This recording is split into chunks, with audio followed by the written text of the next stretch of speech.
দুনিয়ার মানুষ আল্লাহ রাব্বুল আমিন তার সৃষ্টি মানুষকে দুনিয়ায় সৃষ্টি করার পরে কতকগুলা গুনাহগুণ আল্লাহ রাব্বুল আলামিন ও বান্দার থেকে পছন্দ করেন।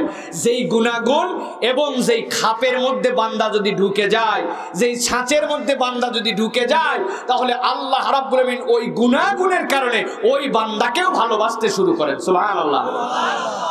প্রিয় ভাইরা, দুনিয়ায় সকলের কাছেই ছাঁচ আছে, ফর্মুলা আছে। স্কুলের ড্রেস দেখে আপনি চিনতে পারেন যেটা কোন স্কুলের ছাত্র। আপনাদের একটা ছোট্ট পরীক্ষা নিয়ে আলোচনায় প্রবেশ করি। ধরেন কোনো একটা পার্সন এখানে আসছে যার গায়ের মধ্যে কালো প্যান্ট, গায়ের মধ্যে কালো শার্ট, চোখের মধ্যে কালো চশমা, মাথার মধ্যে কালো কাপড়, কাঁধের মধ্যে একটা বড় অস্ত্র। এই লোকরে দেখলে আপনারা কোন বাহিনী মনে করবেন? আনসার, র‍্যাব, ঠিক তো? ধরেন কোন একটা মানুষ একটা খাকি পোশাক পরে আসছে, চকরা বকরা, যেই পোশাকটা হচ্ছে সুন্দর, সবুজের মধ্যে গেলে চেনা যাবে না, মাটির মধ্যে গেলে মিশে যাবে, এই রকম সবুজ ছোপ ছোপ ছোপ ছোপ দেওয়া প্যান্ট, কালো বুট, মাথার মধ্যে ক্যাপ, কাঁধের মধ্যে অস্ত্র লাগানো আছে। এইটারে দেখলে আপনারা কি মনে করবেন ভাই? চমৎকার। তাহলে মানুষের এই ফর্মুলা দেখলে চেনা যায় যে এই মানুষটা কেমন মানুষ, কোন গ্রুপের মানুষ। তবে কথা থেকে যায়, কোন মানুষ যদি নিজে নিজের কম পোশাক বানায় আসে আর কাঁধের মধ্যে ফলস অস্ত্র নিয়ে আসে, তাহলে আপনি মনে করতেছেন সেনাবাহিনী, কিন্তু আসল না হয়ে নকল হওয়ার সম্ভাবনাও আছে। কথা বলেন, ভালো করে খেয়াল করেন। দুনিয়ায় একটা দল নামাজ পড়বে, কালাম পড়বে, মাথায় টুপি দিবে, জুব্বা দিবে, আমার প্রভু আল্লাহ বলবে, আমার রসুল মুহাম্মদ বলবে, কিন্তু কেবল এতটুকু দেই প্রকৃত মুমিন হওয়া যাবে না। মুমিন চিনার জন্য আল্লাহর মোহাব্বতের ছাঁচের মধ্যে তাকে আসতে হবে। ইল্লাল্লাযীনা আমানু ওয়াল্লাযীনা হাজারু ওয়াজাহাদু ফী সাবিলিল্লাহ।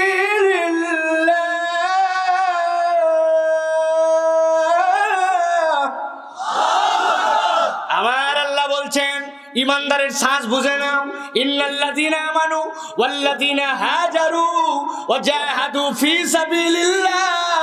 আল্লাহ বলছেন, ও ইমানদারেরা, দুনিয়ার বুকে যারা ঈমান আনবে, আল্লাহর জন্য জিহাদ করবে, আল্লাহ রাব্বুল আমিনের জন্য আল্লাহর যাবতীয় হুকুম আহকাম যেগুলা নিষেধাজ্ঞা, ওখান থেকে নিজেকে সরায় নেবে, আল্লাহ বলছেন উলাইকা ইয়ারজুনা রাহমাতাল্লাহ। কেবল এই তিন শ্রেণী আল্লাহর কাছে এক নম্বর ঈমানদার, এরাই কেবল আল্লাহর দয়া আর অনুগ্রহ লাভ করবে। ঠিক কিনা?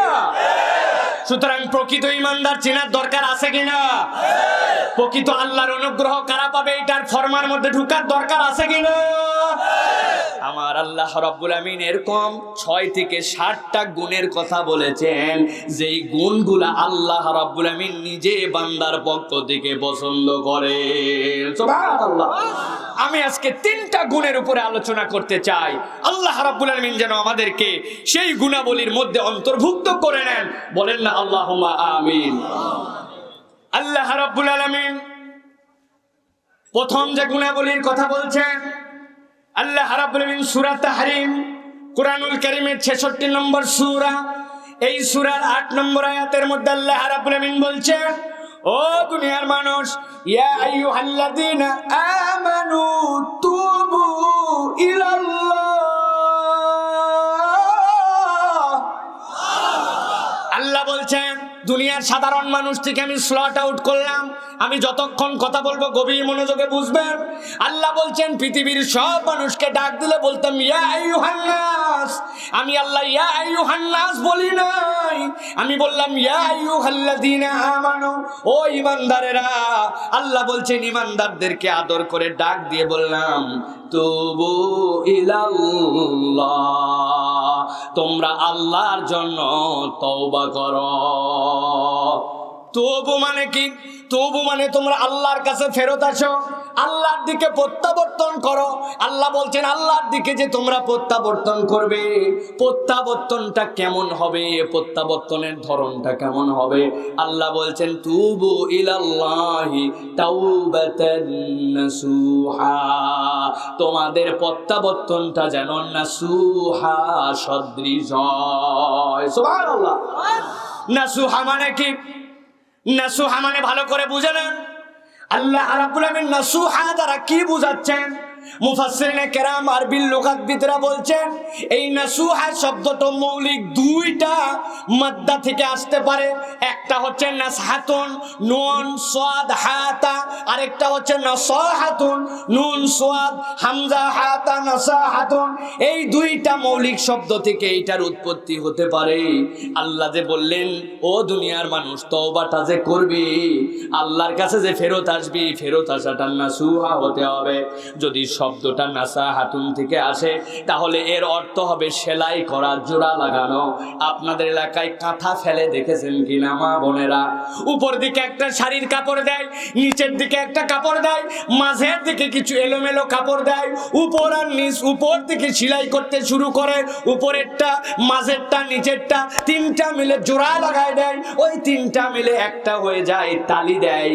আপনার পাঞ্জাবিটা নতুন বেরিয়েছেন, বাজারে যাওয়ার পরে ভ্যানওয়ালার ব্রেকের যে হ্যান্ডেল বাড়ায় আছে ভুতা লাগছে, পকেটের কোনাটা ছিঁড়ে গেছে, নিয়ে গেছেন আপনি দর্জির কাছে, যাওয়ার পরে বলছেন এই জায়গাটা একটু রিপু করে দাও, তালি লাগায় দাও, জোড়া লাগায় দাও।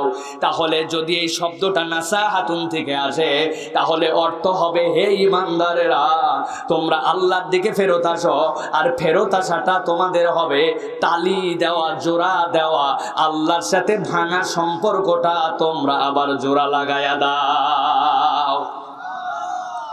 আর যদি এই শব্দটা নাসহাতুন থেকে আসে, নাসহাতুন শব্দের অর্থ হচ্ছে খাঁটি করা। আল্লাহ বলছেন তুমি আল্লাহর দিকে যদি ফেরত আসো তাহলে খাঁটি ভাবে ফেরত আসো। এখন কেউ যদি এই নাসহাতুন আর নাসাহাতুনের এই ব্যাখ্যা না বুঝে, তওবাতান নাসুহা মানে কোনো মহিলার কথা বলে, তাহলে সে কোরআনের অপব্যাখ্যা করবে। আর প্রকাশ্য ময়দানে কোরআনের অপব্যাখ্যা করলে প্রকাশ্য ময়দানেই তওবা করা লাগবে, নচেত ঈমান চলে যাওয়ার সম্ভাবনা আছে। আমার আল্লাহ রাব্বুল আলামিন এই জন্য বলছেন ইয়া আইয়ুহাল্লাযীনা আমানু তুবু ইলাল্লাহি তাওবাতান নাসুহা।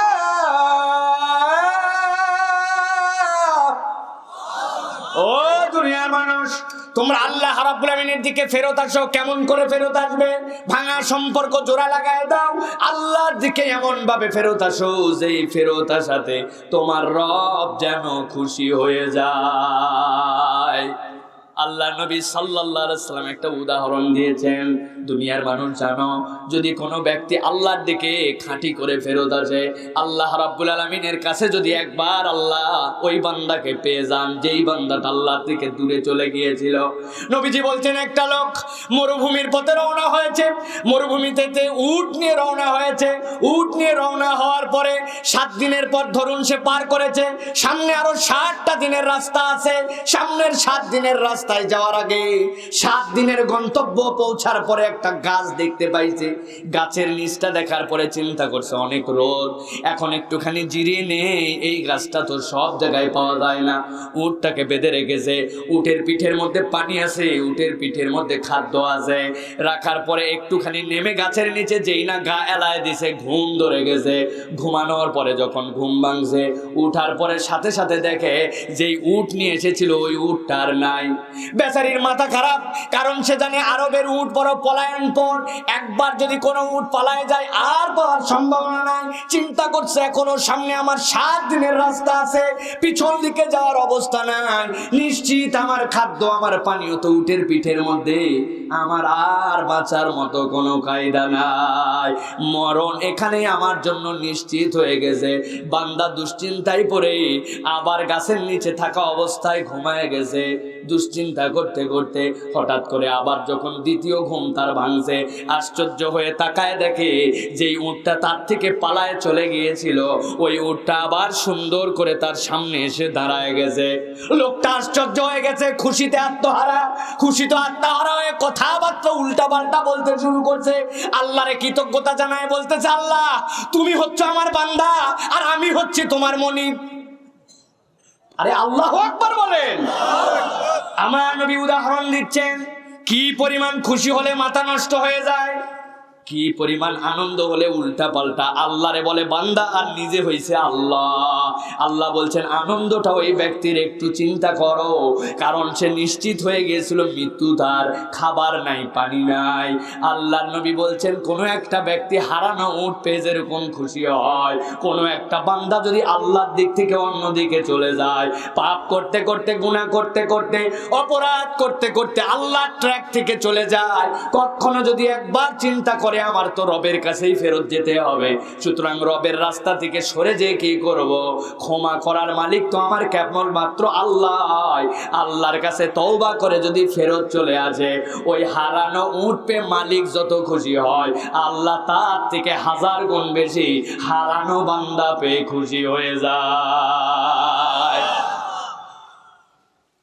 কেমন খুশি হন আল্লাহ?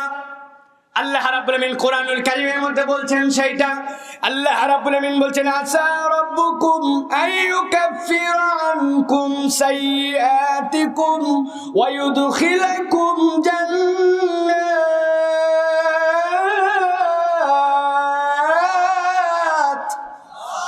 আমার আল্লাহ বলছেন একবার যদি কোনো ব্যক্তি প্রকৃত তওবা করে আল্লাহর কাছে ফেরত আসে, আল্লাহ রাব্বুল আমিন তাকে 2টা নিয়ামত দিবেন। কয়টা? 2টা। কয়টা? 2টা। আল্লাহ বলছেন 1 নম্বর হচ্ছে আসা রাব্বুকুম আইয়ুকাফিরা আনকুম সাইয়্যাতিকুম। বান্দা তোর রব তোর জন্য এত দয়ালু, অতীতে যত ভুল করেছিস তওবা করে যদি স্বীকার করতে পারিস, আল্লাহ তোর ভুলগুলাকে কেবল ক্ষমাই করবে না, তোর ওই ভুলগুলাকে সওয়াবে রূপান্তর করে তোর আমলনামাকে ভরায়া দিবে। সুবহানাল্লাহ। 2 নম্বর নিয়ামত কি দিবেন? আল্লাহ রাব্বুল আমিন বলছেন 2 নম্বর নিয়ামত হচ্ছে ওয়ায়ুদখিলাকুম জান্নাতিন তাজরি মিন তাহতিহাল আনহার। ও দুনিয়ার মানুষ, আল্লাহ রাব্বুল আমিন কেবল তোরে মাফি করবেন না, আল্লাহ ওই বান্দার জন্য বলছেন মাফ করার সাথে সাথে আল্লাহ রাব্বুল আমিন ওই বান্দাকে জান্নাতের মধ্যে ঢুকাবেন। আর আল্লাহ যেখানে জান্নাতের বর্ণনা দিয়েছেন, আল্লাহ 2টা কথা ম্যাক্সিমাম জায়গায় বলেছেন। একটা হচ্ছে জান্নাতিন তাজরি মিন তাহতিহাল আনহার। সুবহানাল্লাহ। আরবি গ্রামার যারা বুঝেন, নহর হচ্ছে 1 বছর, নাহারান হচ্ছে 2 বছর, আনহার হচ্ছে জুমায়ে তাকসির। ঠিক তো? জুমায়ে তাকসির মানে কি? আপনি 3 পর্যন্ত ধরবেন এটা দিয়ে, এরপরের থেকে সংখ্যা কত আল্লাহ কেবল জানেন। এই আদরটা আল্লাহ ছাড়া কেউ জানে না। আল্লাহ বলছেন ও দুনিয়ার মানুষ, আমি তোরে কেবল মাফ করে দিব না, জান্নাতিন তাজরি মিন তাহতিহাল আনহার। আমি রাব্বুল আমিন তোর জন্য ঘোষণা দিলাম, তোকে যে জান্নাতের মধ্যে ঢুকাবো, ওই জান্নাতের পদদেশ দিয়ে অসংখ্য অসংখ্য নহরমালা প্রবাহিত। কেন আল্লাহ এই কথা বললেন কখনো ভেবেছেন নাকি? দুনিয়ায় মানুষ 2টা তরিকায় চলাফেরা করে, হয়তোবা সে মাটির উপর দিয়ে চলে, নয়তোবা পানির উপর দিয়ে, না হলে বায়বীয় পদ্ধতিতে। তবে পানি আর বায়বীয় পদ্ধতিতে চলার জন্য তার আশ্রয় অবলম্বন করতে হয়। পানির মধ্যে কি আপনি হাঁটতে পারেন? আপনাকে নৌকা লাগবে, ব্রিজ লাগবে, কোনো একটা পদ্ধতি লাগবে, ঠিক কি না? আকাশে কি আপনি উঠতে পারেন? না। আপনাকে বিমান লাগবে, কোনো একটা পদ্ধতিতে আপনাকে যেতে হবে। কিন্তু আল্লাহ বলছেন ও আমার আদরের বান্দা, একবার যদি তুই তওবা করে আমার কাছে আসিস, আমি আল্লাহ তোর সব গুনাহ সওয়াব দিয়ে কনভার্ট করব, আর আমি রব্বুল আমিন তোরে জান্নাতে ঢুকাবো।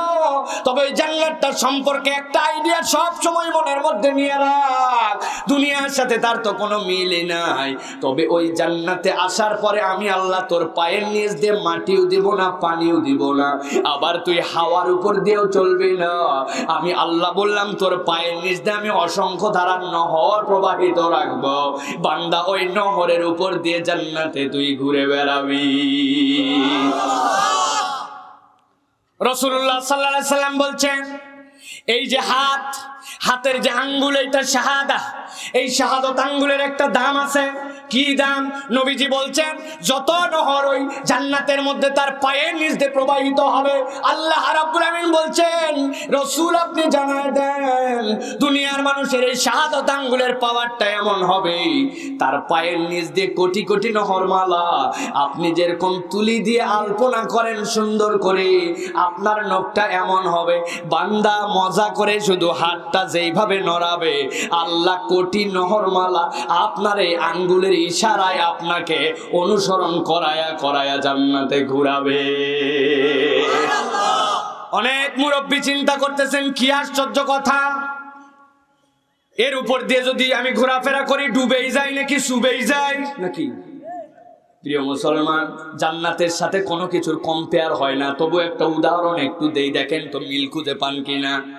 আপনাদের অনেকের বাড়িতে চারিদিকে কাঁচ দিয়ে ঘেরা সুন্দর একটা বক্স, ওর মধ্যে পানি দিয়া বিভিন্ন ধরনের সামুদ্রিক মাছ, বিভিন্ন ধরনের রঙিন মাছ রাখেন, গোল্ডফিশ রাখে, গাপ্পি রাখে, পলি রাখে, মলি রাখে, অ্যাঞ্জেল রাখে, ব্ল্যাক মুন রাখে কিনা? আমার বাড়িতে এরকম আছে, জন্য এতগুলার নাম বলতে পারছি। প্রিয় ভাইয়েরা, আমার 3টা মেয়ে ছোট ছোট, এর মধ্যে একটা একটু বড়, মেজোটা ছোটটা আরো ছোট। আমি খেয়াল করে 2-1 দেখছি এই মাছের প্রতি ওদের অনেক আকর্ষণ, কিন্তু বাপ মা থাকলে দূরে দূরে থাকে। যেই না আমি অন্য ঘরে, সাথে সাথে দেখি যেই জায়গায় ওই অ্যাকুরিয়ামটা রাখা আছে, উনি চপ করে দৌড় লাগায়, যাই বাইর দিয়ে এরকম করে ধরার চেষ্টা করে। দেখে কিরে, হাত তো যায় না, দেখতে পাচ্ছি মাছ কিন্তু হাত যায় না, নিজে নিজেই লজ্জা পায়, চিন্তা করে জোরে দিলে যাবে কিনা, যায় না। আবার মাঝে মাঝে খেয়াল করে মাছের দিকে তাকায়, দেখি মাছও আস্তে আস্তে করে নড়তে নড়তে মাঝে মাঝে টপ করে একটা করে ধাক্কা মারে ওয়ালের সাথে, চিন্তা করে বের হয়ে চলে যাওয়া যায় কিনা। বলেন তো, বাহির থেকে মাছ ধরা যায় আর ভেতর থেকে কি মাছ বেরিয়ে আসতে পারে ভাই? জান্নাতের সাথে কোনো তুলনা হবে না। কিন্তু তারপরেও বুঝে নেন, দুনিয়ায় আপনার এই প্রক্রিয়ায় যদি আপনি এরকম দেখতে পান আর এপার থেকে ওপার বোঝা যায় না, আমার আল্লাহ বলছেন, আমার ওই বান্দাগুলোকে তো এই নিয়ামত দিব যারা তুবু ইলাল্লাহি তাওবাতান নাসুহা, যারা আল্লাহর সাথে ভাঙা সম্পর্ক জোড়া লাগাইছে, প্রকৃতভাবে আল্লাহর কাছে ফেরত আসছে। আমি আল্লাহ যাদের গুনাহ খাতাগুলোকে সওয়াব দিয়ে কনভার্ট করেছি, আমি আল্লাহ তাদের জন্য এরকম জান্নাতের ব্যবস্থা করব, যাদের পায়ের নিচ দিয়ে কোটি কোটি নহরমালা প্রবাহিত। সুবহানাল্লাহ। এরপরে আল্লাহ রাব্বুল আমিন বলছেন, দুনিয়ার মানুষ তোমাদের জন্য আরেকটা আনন্দের সংবাদ। কি আনন্দের সংবাদ? আল্লাহ বলছেন, ইয়াউমা লা ইউখজিল্লাহুন নাবিয়্যা ওয়াল্লাযীনা মাহ। আল্লাহ বলছেন, ও দুনিয়ার মানুষ ভালো করে জেনে রাখো, দুনিয়ার বুকে আল্লাহ রাব্বুল আলামিন যেরকম তোমাদেরকে সম্মানিত করেছেন, সেরকম কিয়ামতের দিনে আল্লাহ তার নবী মুহাম্মদ সাল্লাল্লাহু আলাইহি ওয়াসাল্লামের উম্মতকেও সম্মানিত করবেন। আল্লাহ বলছেন, ইয়াউমা লা ইউখজিল্লাহুন নাবিয়্যা ওয়াল্লাযীনা আমানু মাআ। ও দুনিয়ার মানুষ, যারা ওই কিয়ামতের দিনে আল্লাহর সামনে এসে হাজির হবে, আল্লাহ বলছেন তাদেরকে আল্লাহ কখনো অপমানিত করবেন না। আর ওই অপমানিত না করার কারণ, যারা নবীর সাথে ছিল, নবীর পক্ষে ছিল, নবীওয়ালা ছিল, আল্লাহ নবীজির সম্মানে ওই দিন উম্মতে মুহাম্মাদির ঈমানদারদেরকেও অপমানিত করবেন না। আল্লাহু আকবার। বর্ণনা করলে দীর্ঘ, আপনারা সবাই কম বেশি ওয়াজ জানেন। কিয়ামতের ময়দানটা কত ভয়াবহ বলতে চাই না। কিয়ামতের ময়দানে কি ঘটবে কিছু আপনাদের অনেক ধারণা আছে, কিন্তু কেবল একটা পয়েন্ট সব সময় মাথার মধ্যে রাখবেন। ওই আদম আলাইহিস সালাম থেকে আপনার আমার নবী পর্যন্ত সব নবীর কাছে সবাই যাবে, কেউ মাথা উঁচু করে আল্লাহর কাছে কিছু বলতে পারবে না। শুধু রেফার করবে, এর কাছে যাও, তার কাছে যাও, অমুকের কাছে যাও, তমুকের কাছে যাও। শেষ পর্যন্ত তামাম উম্মত যখন আমাদের নবীজির কাছে আসবে, আমার নবীকে আল্লাহ রাব্বুল আলামিন তখন দেখবেন নবীজি সিজদায় পড়ে আছেন। হাদিসের মধ্যে আছে, আল্লাহ নবী সাল্লাল্লাহু আলাইহি ওয়াসাল্লাম আল্লাহ রাব্বুল আলামিন বলবেন, ইরফা রাসাকা ইয়া হাবিবি, ও আমার হাবিব, আপনি আমার মাথাকে উত্তোলন করেন। দুনিয়ার বুকে আপনি আমি আমার নবীর জন্য প্রত্যেক নামাজের আজানের পরে দোয়া করেছি, ওয়াদ-দারাজাতার রাফিআ ওয়া বা'আথহু মাকামান মাহমুদান আল্লাযী ওয়া'আদতা। ও আমার আল্লাহ, আমার নবীর জন্য আপনি যেই মাকামে মাহমুদের ওয়াদা করেছেন আল্লাহ, ওই মাকামে মাহমুদটা আমার নবীকে দান করে দেন। আমার নবীর সাথে সাথে মাকামে মাহমুদে যাবেন। এরপরে আল্লাহর নবী বলছেন, আমি আমার আল্লাহর এমন প্রশংসা করব যেইটা আল্লাহ আমাকে শিখাই দিবেন। আমার আগেও কেউ করে নাই, পরেও কেউ করে নাই, আমিও কখনো করি নাই। এই প্রশংসার বাণী শুনে আল্লাহ খুশি হয়ে সর্বপ্রথম বলে দিবেন, ইয়া রাসূলুল্লাহ, ইয়া হাবিবাল্লাহ, আমি বিচার কার্যক্রম এবং তারপরের প্রক্রিয়াটা আপনার উম্মত দিয়ে শুরু করতে চাই। আর ওই যে আমার যে জান্নাত, ওই জান্নাতে কেউ আগে ঢুকতে পারবে না, আগে মুহাম্মাদুর রাসূলুল্লাহ আর তার উম্মতকে দিয়ে জান্নাত উদ্বোধন করা হবে। আমার আল্লাহ রাব্বুল আলামিন এই জন্য বলছেন, ইয়াউমা লা ইউখজিল্লাহুন নাবিয়্যা ওয়াল্লাযীনা আমানু মা'আ নূরুহুম ইয়াসআ বাইনা আইদিহিম ওয়া বিআইমানিহিম।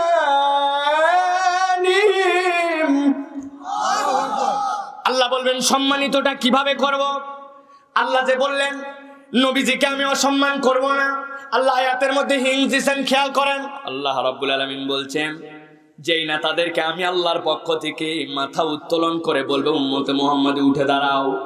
উম্মতে মুহাম্মাদে উঠে দাঁড়াইছে, আল্লাহ বলবেন, ও আমার ফেরেশতারা, এখন এই উম্মতে মুহাম্মাদিকে একটু বুস্টার ডোজ দাও। কি ডোজ? আরে জোরে বলেন, কি ডোজ? Booster dose. বুস্টার কি দেখেন তো? আল্লাহ বলছেন নূরুহুম ইয়াসআ বাইনা আইদিহিম ওয়া বিআইমানিহিম। আল্লাহু আকবার।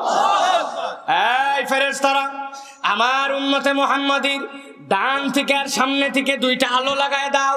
ফেরেশতারা সাথে সাথে আল্লাহর হুকুম দিয়ে লাগায় দিবে। আমার নবী বলছেন আলোটার সাথে সাথে বিস্ফোরিত হতে শুরু করবে। যেই না উম্মতে মুহাম্মাদির ডানে আলো, সামনে আলো বের হতে শুরু করবে, আমার নবী বলছেন আলোর পাওয়ার কেমন হবে জানো নাকি? এক শহর ছাপায়া আরেক শহর পার হয়ে যাবে। বান্দার আলোতে বান্দা নিজের জান্নাতের পথ দেখতে পেয়ে যাবে। কিন্তু নবীজি বলছেন কতকগুলা উম্মত এরকম হবে ইমানে দুর্বল, ভাটার মধ্যেই ছিল, মাটি এক, শ্বাস এক, পুরাইছে এক জায়গায়, বের করছে কিন্তু ঝামা, কিন্তু ইট তো শেষে তো কথাটা আছে ঝামা ইট, ঠিক কিনা? আমার নবী বলছেন দুর্বল ইমানদার, এই যে বৃদ্ধাঙ্গুলি তাকান, এই বৃদ্ধাঙ্গুলির মাথা দিয়ে কখনো আলো বের হবে, কখনো আবার আলো বন্ধ হয়ে যাবে।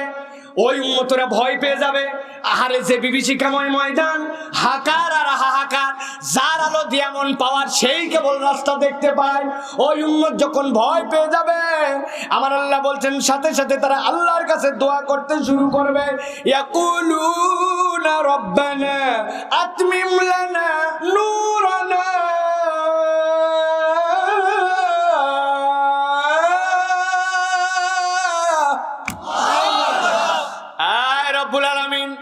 আমরা তো ইমানদার, আমরা তো নবীর উম্মত, আয় আল্লাহ মুহাম্মাদের উম্মত, আমরা তো নবীজির সাথে, কিন্তু আমাদের আলো তো কম। আল্লাহ, মনে তো হয় আলো দিয়ে বোধহয় চলতে পারবো না, মাঝে মাঝে জ্বলে, মাঝে মাঝে বন্ধ হয়ে যায়। আল্লাহর কাছে বলতে শুরু করছে, রব্বানা আতমিম লানা নূরানা, আয় রব আপনি মেহেরবানি করে আমাদের আলোটাকে পূর্ণ করে দেন। সুবহানাল্লাহ বলেন। এই কথার মানে বুঝছেন আপনি? বুঝেন নাই? ছোট্ট একটা উদাহরণ দেই, বিষয়টা পরিষ্কার হবে। আমি এই কথাটা অন্তত পক্ষে এখন পর্যন্ত 200 বার বলছি, মন ভরে না, তাও ভালো করে খেয়াল করেন। কোন একটা মন্ত্রী বিজ্ঞাপন দিয়ে দিছে, দৈনিক প্রথম আলো পত্রিকায় আসছে অমুক মন্ত্রণালয়ের মন্ত্রীর জন্য একজন পিএস নিয়োগ হবে, যোগ্যতা মাস্টার্স পাস, হাতের লেখা সুন্দর, কমিউনিকেশনে অভিজ্ঞতা আছে, বিভিন্ন রকমের দক্ষতা আছে, তার বিভিন্ন দক্ষতা, এই শর্ত, এই দিয়ে একজন পিএস নেওয়া হবে, মন্ত্রী বিজ্ঞাপন। মন্ত্রীর বোনের বাড়িতেও প্রথম আলো পত্রিকা যায়, বড় বোন পত্রিকা পড়ে দেখে তার ভাই নাকি একজন পিএস নিবে, এই জন্য বিজ্ঞাপন দিছে, ফোন লাগাইছে, ও ভাই কি বুবু বলো, মন্ত্রী হোক আর যাই হোক বড় বোন বলে কথা, বুবু বলো। বলে দেখলাম তুই নাকি একটা এপিএস নিবি, তোর পিএস নিবি, তুই কি জানিস না তোর আপন ভাগনা পড়ালেখা করে ইউনিভার্সিটি থেকে এই কোয়ালিফিকেশনে বের হয়েছে, ওই ভাগনাকে আপন জনের পাশে রাখা লাগে, তুই তোর ভাগিনা বাদ দিয়ে বিজ্ঞাপন দিছিস কেন? বলছে বুবু তুমি তো জানো যে সরকারি কোনো নিয়োগ দেওয়ার জন্য বিজ্ঞাপন দেওয়া জরুরি, কিন্তু তুমি যেহেতু মনে করাই দিছো বুবু টেনশন করো না, আমার ভাগনাকে আমার পিএস রাখবো, তোমারে কথা দিলাম। বুবু খুশি। খুশি হওয়ার পরে বলেন তো ভাগনাকে যদি নেওয়ার জন্য মামা স্বয়ং মন্ত্রী এরকম ওয়াদা দেয়, এই চাকরি কি মিস হয়? সময় মতো একদিন চলে আসছে ভাগিনা, আবেদন জমা দেওয়া লাগবে, এখন জমা দেওয়ার জন্য আসছে। আসার সময় মামাকে বলছে মামা সুন্দর করে কেমন করে দরখাস্তটা লেখা লাগে, এই প্রোটোকলটা কি আমি তো ঠিক মতো জানি না, মামা মেহেরবানি করে তোমার অফিসও দেখতে আসছি, সাথে একটু শিখায় দাও। মামা বলে ব্যাককল কোথাকার, এতদিন ধরে কিছু শিখিস নাই, আজগবি আসছিস, ঠিক আছে লেখ তাড়াতাড়ি কর, আমার অন্য কাজ আছে। মামার সামনে বসছে ভাগনা, মামা বলতেছে বল লেখ, বরাবর মন্ত্রী, ভাগনা লিখতেছে বরাবর মন্ত্রী, বিষয় চাকরির জন্য আবেদনপত্র, চাকরির জন্য আবেদনপত্র। বলতেছে কে? আহা কথা বলেন না, আরে কিসের মামা? মন্ত্রী। কে বলতেছে? লিখতেছে কে? খানিকক্ষণ পরে ভাগনা বলছে দূরু আপনি বলেন আর আমি লিখিয়ে ঝামেলা ঝঞ্ঝট বাদ দেন তো মামা, ধরেন তো কাগজটা, ড্রাফট আপনি ঝরঝর করে রেখে দেন। এখন ভাগিনার কথা মামা ফেলতে পারে, সুন্দর করে মন্ত্রী লিখতেছে বরাবর মন্ত্রী। কে লিখতেছে? কার কাছে? বলেন তো এই চাকরি মিস হয়? হয়। বাংলাদেশের যে অবস্থা, মন্ত্রী হয়তো ভাগিনারে নিতে চাইছে, কিন্তু প্রধানমন্ত্রী হয়তো উনার ভাগিনারে দিতে চায়। উপায় আছে? উপায় আছে, কিন্তু আমাদের বিবেকে বলে এরকম চাকরি সচরাচর মিস হয় না। আমার আল্লাহ রাব্বুল আলামিন কি বলছেন একটু ঠান্ডা মাথায় খেয়াল করেন। ইয়া আইয়ুহাল্লাযীনা আমানু তুবু ইলাল্লাহি তাওবাতান নাসুহা।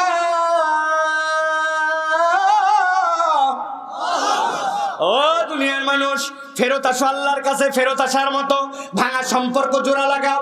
সম্পর্ক জোড়া লাগাইছে, গুনাহ মাফ করছে, জান্নাতে ঢুকাতে চায়, বুস্টার দিয়ে দুইটা আলো দিয়ে দিছে, এক দলের আলোটা একটু কম, ওই মানুষগুলা বিপদে। আল্লাহ বলছেন দোয়া কর। কে বলতেছেন দোয়া কর? কার কাছে কর? শিখাচ্ছে কে? আল্লাহ বলছেন রব্বানা আতমিম লানা নূরানা।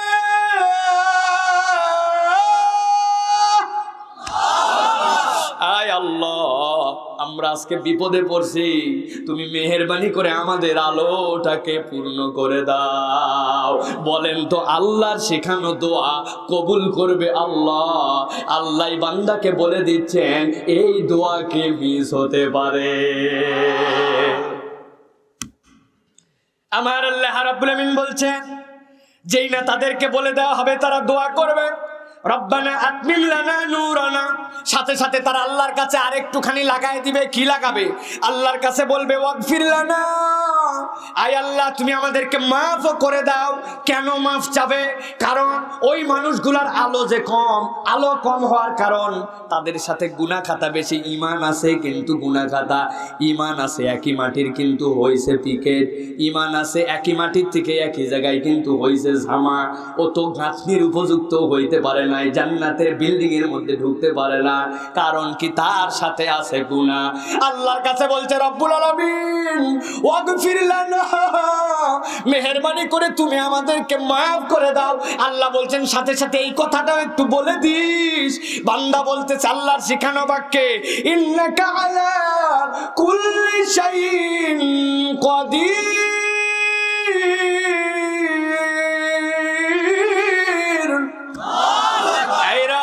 তুমি যা ইচ্ছা তাই করতে পারো। দুনিয়ার ভাটার উদাহরণ ভুয়া। দুনিয়ার ভাটাওয়ালা তো দুনিয়ার টেকনিকে। আল্লাহ তুমি চাইলে গুনাহগারকে মাফ করতে পারো, আমাদের ইমানের নূর কম বাড়ায় দিতে পারো, আমাদের তওবা কবুল করতে পারো, তুমি যা ইচ্ছা করতে পারো। আল্লাহ তুমি না তোমার নিজের পরিচয় দিয়ে রেখেছ, ইদা আরাদা শাইআন ইয়াকুল লাহু কুন ফায়াকুন। আমি তো সেই রবের কাছে বলছি আমার নূরকে পূর্ণ করে দাও আর আমাকে ক্ষমা করে দাও। আল্লাহ বলছেন যখন কোনো বান্দা এই কথা বলবে, আমি আল্লাহ ওয়াদা করলাম ওই বান্দাকে তাওয়াব হিসাবে আমি কবুল করে নিব, ওই বান্দাকে আর খালি হাতে ফেরত দিব না। সুবহানাল্লাহি বিহামদিহি। এবার চলেন 2 নম্বর গুনাহগুণ নিয়ে আলোচনা করি আমরা। আল্লাহ রাব্বুল আলামিন কোন গুণ পছন্দ করেন? আল্লাহ রাব্বুল আলামিন তার রাসূলকে দিয়ে বলছেন, আমি আল্লাহ রাব্বুল আলামিন তওবার সাথে সামঞ্জস্যপূর্ণ আরেকটা গুণ বান্দার থেকে পছন্দ করি। রাসূল আপনি বান্দাদেরকে জানায় দেন আল্লাহ পছন্দ করেন। সূরা বাকারার 222 নম্বর আয়াতের মধ্যে আল্লাহ বলছেন, ইন্নাল্লাহা ইউহিব্বুত তাওয়াবিন ওয়া ইউহিব্বুল মুতাতাহহিরিন। নিশ্চয় আল্লাহ তার বান্দার পক্ষ থেকে ফিরে আসাটাকেও খাঁটি দিলে যেরকম পছন্দ করেন, ঠিক একই রকম ভাবে আল্লাহ রাব্বুল আলামিন বান্দাকে পবিত্র হিসাবেও দেখতে চান। সুবহানাল্লাহ। পবিত্রতার মানে কি ভাই? আমাদের অনেকের ধারণা পবিত্রতার মানে ওযু করা, বগলে গন্ধ হলে সুন্দর করে বডি স্প্রে লাগানো, তাই তো। চুলগুলো আধুনিক করে ছাঁটে নেওয়া, স্টাইল করে ঘুরে বেড়ানো, না না না। পবিত্রতার মানদণ্ডটা 2 ধরনের। কয় ধরনের? ভালো করে বুঝেন, তাত্ত্বিক কথা বুঝে নেন। 1 নম্বর মানদণ্ডটা দেখেন তো একটু খেয়াল করে, মিল হয় নাকি। আপনি একটা মুরগি নিয়ে আসছেন আপনার নিজের টাকায় কিনে বাড়িতে, আনার পরে বিসমিল্লাহি আল্লাহু আকবার বলে জবাই করছেন। বলেন তো এই মুরগিটা খাওয়া আপনার জন্য হালাল না হারাম? ভয় পায়েন না, বলেন, ভুল হলে শুধরাই দিব। হালাল না হারাম? হালাল। এখন আপনার মুরগি সাফসুফ করা হয়ে গেছে, মা মুরগির কলিজা কুটতেছে, রান আলাদা করছে, ছোট একটা বাচ্চা এসে বলছে, মা মুরগির কলিজাটা আমাকে দাও তো। সাথে সাথে মা মুরগির কলিজাটা হাতে তুলে দিছে, ওই বেচারি বাচ্চা চাবায়া চাবায়া মুরগির কলিজা খাইতে শুরু করছে। বলেন তো এই কলিজাটা খাওয়া তার জন্য হালাল না হারাম? হালাল। কি হালাল? আরেক ছেলে বলছে আমার একটা রান দাও, রান দিছে, রান খাচ্ছে, এটা হালাল না হারাম? কিন্তু বুঝেন আল্লাহ রাব্বুল আমিন রাসূলুল্লাহ সাল্লাল্লাহু আলাইহি সাল্লামকে বলছেন, ইয়া আইয়ুহার রাসূলু কুলু হালালান তাইয়্যিবা। হে রাসূল আপনি হালাল খান, সাথে সাথে তাইয়্যিব খান। সুবহানাল্লাহ। তার মানে জবাই করছো আল্লাহর নামে, ওইটাকে তুমি বিশুদ্ধ প্রক্রিয়ায় রান্না করো, ওইটার মধ্যে থেকে সকল জার্ম সরাই দাও, তারপরে সবচেয়ে পাক ও পবিত্র প্রক্রিয়ায় খাও, এইটা হচ্ছে তয়্যিব। আল্লাহ বলছেন যারা এই রকম ভাবে জীবনের প্রত্যেকটা ক্ষেত্রে কেবল হালাল নয় তয়্যিবটাকে পছন্দ করে নিবে, আমার আল্লাহ প্রত্যেকটা তয়্যিবকে এবং যারা পবিত্র অপবিত্রতার পথে থাকে তাদেরকে পছন্দ করে। সুবহানাল্লাহ। এই জন্য আমাদেরকে সবসময় পবিত্র জীবনযাপন করতে হবে। 2 নম্বর পবিত্রতার সংজ্ঞা হচ্ছে আপনাকে আল্লাহ রাব্বুল আমিনের নির্দেশিত পথে চলতে হবে। আল্লাহর যে হুকুম, আল্লাহর যে নির্দেশ, ওইটার যে পবিত্রতার বন্ধন, সেইটাকে আপনার মেনটেন করতে হবে, ঠিক কি না? বিশ্বের 2 শ্রেণীর মানুষের বেতন হয় সপ্তাহে সপ্তাহে। চাকরি করে বছরের, কিন্তু বেতন হয় সপ্তাহে সপ্তাহে। একটা হচ্ছে চা শ্রমিকদের বেতন হয় সপ্তাহে, বুধবার টু বুধবার চায়ের যারা কাজ করে চায়ের বাগানে তাদের বেতন দিয়ে দেওয়া হয়। আর 2 নম্বর হচ্ছে যারা ফুটবলার, ইউরোপিয়ান, ওদের মাসের বেতন নাই, সপ্তাহে টু সপ্তাহে বেতন হয়। 2 নম্বর তয়্যিব বুঝেন, আল্লাহ যা হালাল করছেন সেটা হালাল, আল্লাহ যা হারাম করছেন সেটা হারাম, ঠিক কি না? আনন্দের দিন আসলো বলে আপনার বয়সকালে 22 হয়ে গেলেই কাম হয়ে গেছে, আপনি লাইসেন্স পাইয়ে যাবে, খবর তো জানেন না?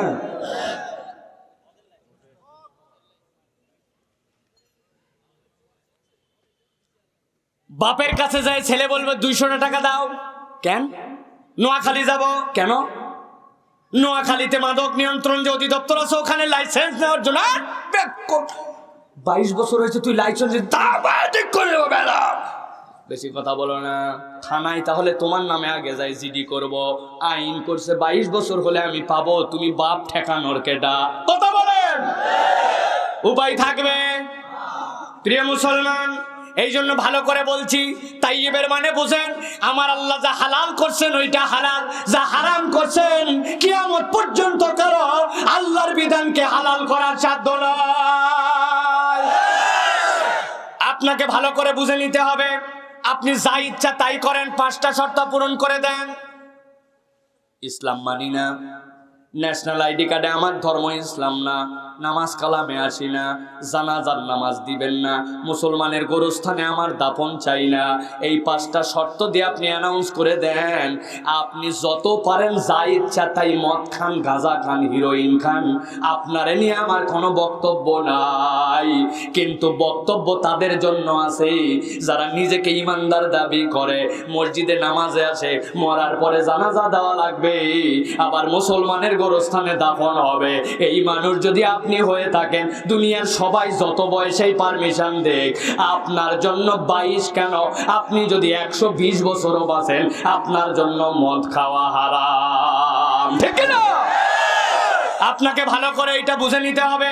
ধরেন এই আইন পাস হয়ে গেল, অথবা আপনি আমেরিকায় চলে গেলেন, ইউরোপে চলে গেলেন, ওখানে তো আগের থেকেই আইন আছে, ঠিক না? আপনি বাঁচবেন কেমন করে? আগে নিজের পরিবারকে আপনি নিজে সামলান। এইটার থেকে বাঁচার জন্য আপনার পরিবারকে আগে তাইয়্যিবদের মধ্যে অন্তর্ভুক্ত করতে হবে। ইসলামের বুনিয়াদটা আপনার বাচ্চার মধ্যে ঢুকায়া দেওয়া লাগবে, ঠিক না? সকাল 8টার সময় পিটন লাগাইছে, কান্নাকাটি করে অস্থির। পাশের বাড়ির থেকে লোকজন আসছে, মারেন না ভাই, এত মারেন না ভাই, ধরতেছে, কয় আর বলবেন না ভাই, সহ্যের একটা সীমা আছে। কোচিংয়ে যায় না, প্রাইভেট পড়তে যায় না, সকাল 8টা পর্যন্ত বান্দর ঘুমায় আছে, ওরে পিটাইয়া শেষ করে দেব। কে? সকাল 8টায় মায়ের চলতেছে, প্রাইভেট পড়তে যায় না জন্য সপাত সপাত করে পাছা গরম।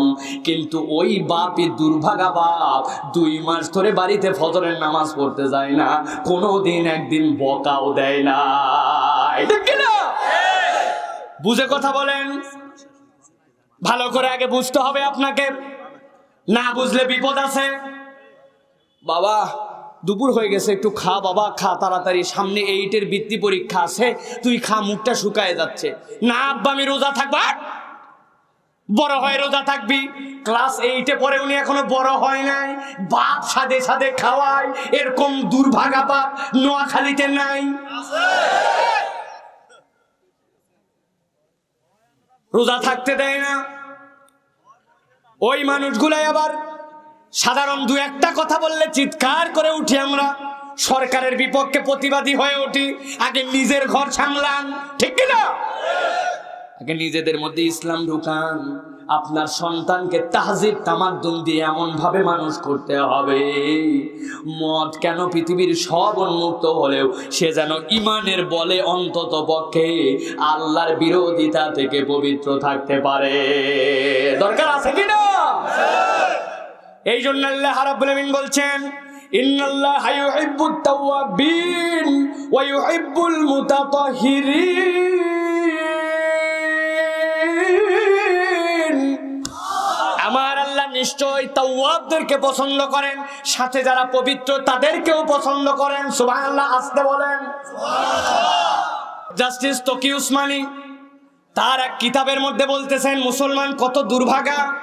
পাকিস্তানে একটা খ্রিস্টান লোক মুসলমান হয়েছে, মুসলমান হওয়ার পরে মসজিদে নামাজ পড়তে আসছে, আসার পরে 2 দিনের মাথায় হাতে করে একটা ব্রাশ নিয়ে আসছে, ঘষার জন্য জিনিস নিয়ে আসছে, আসার পরে অজুখানায় বসে অজুখানা ডলে পরিষ্কার করতেছে। মুসলমানরা টিটকারি করে বলতেছে, আমার কথা নয়, তকি উসমানীর কথা। আতালাল্লাহু উমরা, আল্লাহ এই ব্যক্তির হায়াতকে দীর্ঘ করে দেন। তিনি বলতেছেন দুর্ভাগ্য, আমার নবী বলছেন তোমরা পরিষ্কার থাকো। মসজিদের অজুখানার পাশ দিয়ে শীতলা পড়ে গেছে, দুর্গন্ধ হয়ে গেছে, ময়লা হয়ে গেছে, ও তো আল্লাহর নবীর নির্দেশের জন্য পরিষ্কার করে, আর মুসলমান বলে নাকি এটা খ্রিস্টানের তবিয়ত। আপনার মসজিদের অজুখানাগুলা একটু খবর নিয়ে দেখেন, মসজিদের বাথরুমগুলার দিকে তাকায় দেখেন, মনে হবে না এটা মুসলমানদের, ঠিক না? আর দায়িত্ব দিছি তো শুধুমাত্র ইমাম মুয়াজ্জিন খাদেম। খাদেম কি করে? প্রত্যেক মাসে আমি 20 টাকা করে দেই দাতা সদস্য। ওরে বাবা, 20 টাকা দিয়ে দাতা সদস্য, কি গরম আছে না হুজুর? কি ব্যাপার, একটা 30 মিনিট দেখতেছি 16 সেকেন্ড হয়ে গেল, আপনি এখনো একামত দেননি? ওরে বাবা, আছে না ডিজিটাল ঘড়ি তো, যাতা 16 সেকেন্ড পার হয়ে গেছে, উনি জবাবদিহি করতেছে, এত পাক্কা মুসল্লি আছে না? এরকম আছে না?